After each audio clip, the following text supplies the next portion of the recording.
Dear friends السلام علیکم۔ آج جو ہم کرنٹ سٹوری ڈسکس کریں گے وہ پاکستان تحریک انصاف کے بلین ٹری منصوبے پر ہونے والی کرپشن ہے۔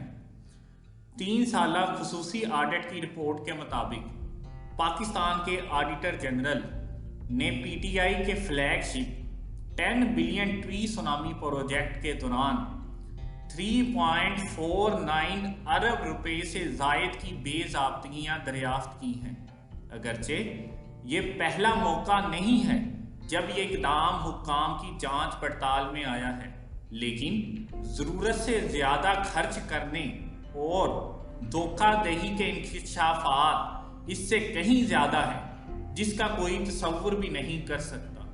رپورٹس کے مطابق تقریباً 1.25 ارب روپے کی اخراجات کو بے ضابطگی، فضول خرچ، غیر قانونی اور غیر ضروری قرار دیا گیا ہے۔ بے ضابطگیوں کا پیمانہ اس بات پر تشویشناک ہے کہ کس طرح تقریباً 199 ایڈوانس آڈٹ پیراز نے عملے کی جعلی اور ضرورت سے زیادہ رپورٹنگ کو بے نقاب کیا، جس سے منصوبے کی شفافیت پر سوالیہ نشان لگ گیا۔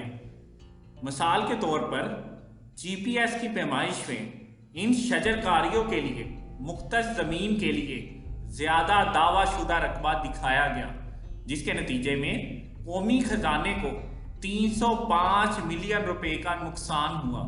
اسی طرح کئی جنگلاتی ڈویژنز کے اندر مختلف علاقوں میں شجرکاری کی سرگرمیوں کا فرضی دعویٰ کیا، بی ٹی ٹی پی کے تحت آنے والے علاقوں کو اوور لیپ کیا۔ مزید برآں غیر مستند ذرائع سے حاصل کیے گئے غیر تصدیق شدہ اور غیر گریڈ شدہ بیجوں نے نہ صرف حکومت کو 109 ملین روپے کا نقصان پہنچایا بلکہ ناکامی کے امکانات کو بھی بڑھا دیا ہے۔